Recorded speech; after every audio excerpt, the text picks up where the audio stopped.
Hey, in this video I'm breaking down what to do after you have a late diagnosis of autism. All that coming up.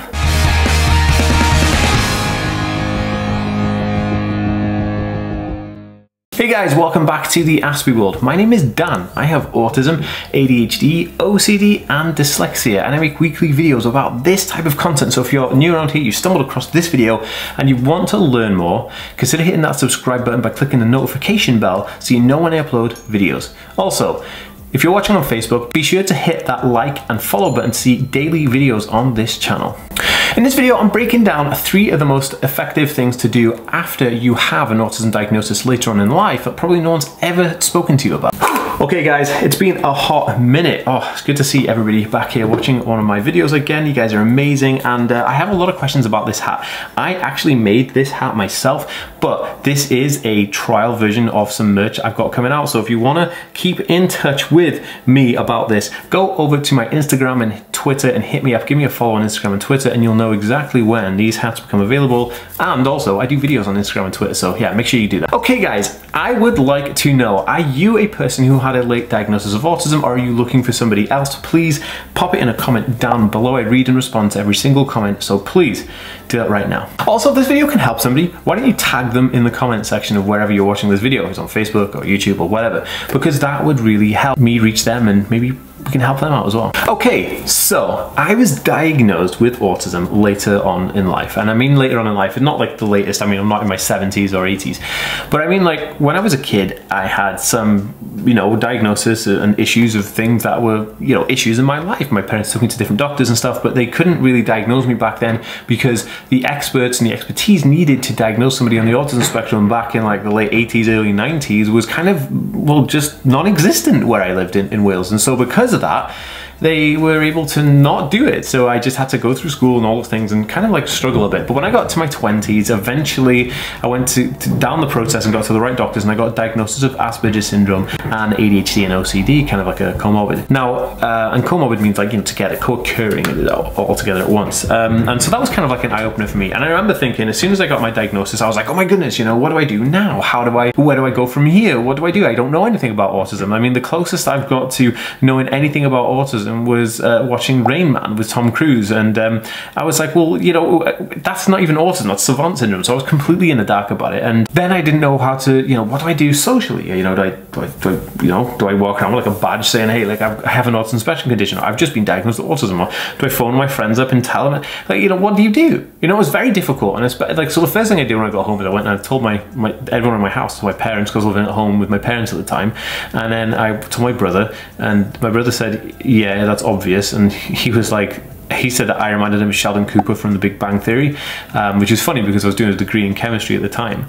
And so there was a bunch of things that happened after that, and I feel like it's valuable that I share this information with you because like you'll get more from that, you know what I mean? So I'm gonna go through like 3 of the things that I think are a top priority to do after you have an autism diagnosis later on in life. And the thing is, this can be used even if you have a kid who's on the spectrum and then they get diagnosed and what to do next. It can be applied to anybody, but specifically I wanted to do this for people who've had a late diagnosis, but it is compatible, don't worry.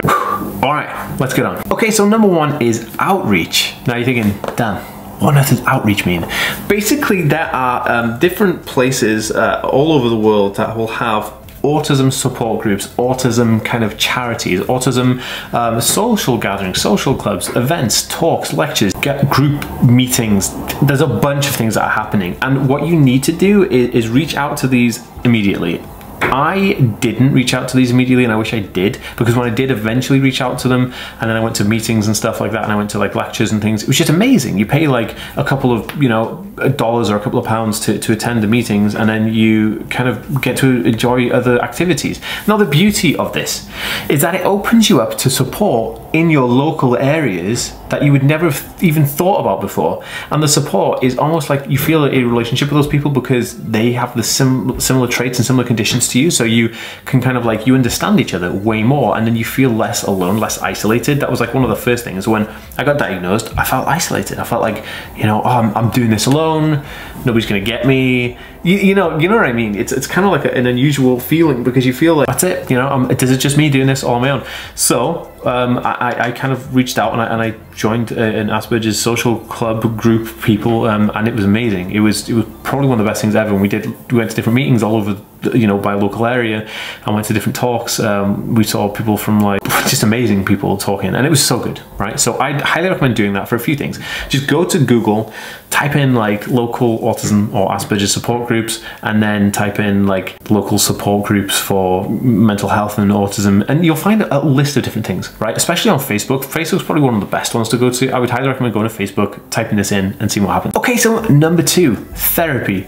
Now, people can get kind of super scared when you hear the word therapy, like, oh my goodness, you know, therapy, like marriage therapy. It's like this thing that you mean, like, you know, if you're going to therapy, you're admitting defeat, and it's not like that, not at all. So therapy, you've got to think about it in a way as, you know, if you want to relax and you want to go to a beauty therapist, you go there and you have relaxation therapy, or you go somewhere and you have beauty therapy, or you go to a gym for body therapy, right?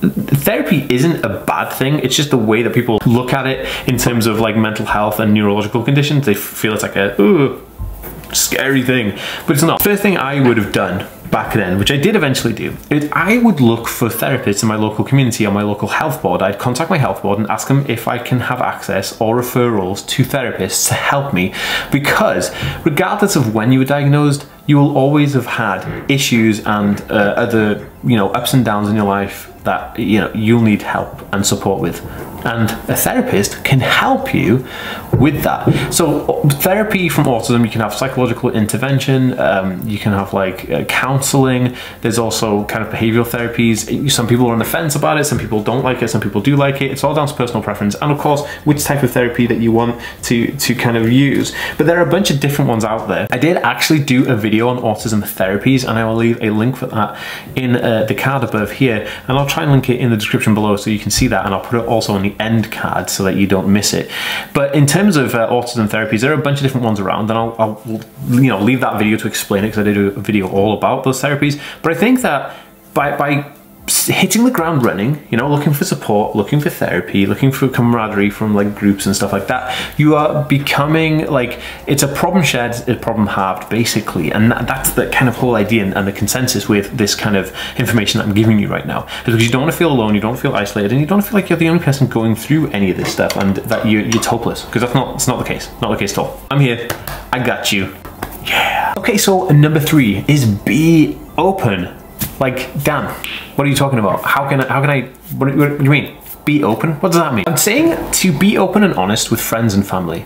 So when I was diagnosed, one of the things that I don't know, I didn't do it straight away, which I wish I did do it, is that like my friends, they would say, do this, and I wouldn't want to do that, and we get into arguments about stuff because I didn't want to do those things because I'd feel uncomfortable going somewhere with like extreme social anxiety and stuff like that, and then they'd just think that I was just being a lazy, you know, idiot, and they just thought I didn't want to do those things because I was just being miserable. Well, you know, if I'd have said to them at the time, oh guys, look, I'm actually on the spectrum and I need you to just respect the fact that like this is uncomfortable for me, and then it would have been so much more understanding. So it's kind of like my own fault I didn't tell them, right? And same with family members. Not everybody in your family is just going to automatically know that you're on the autism spectrum. Like, why would they?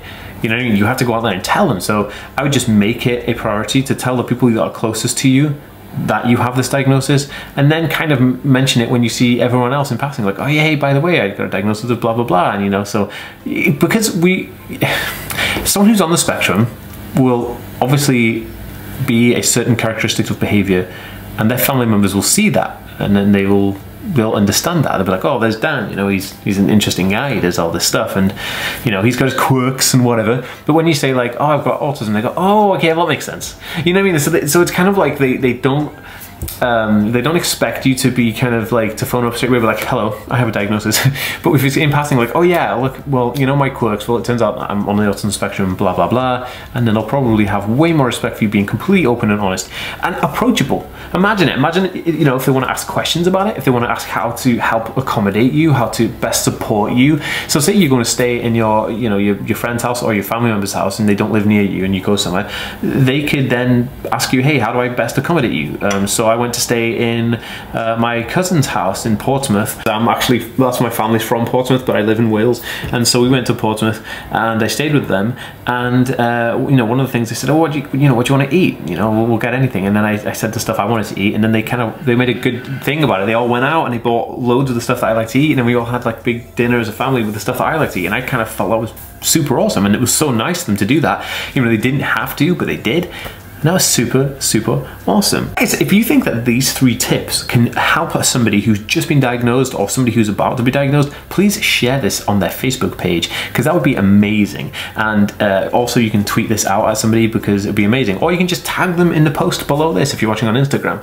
So without further ado, guys, I will see you in the next video.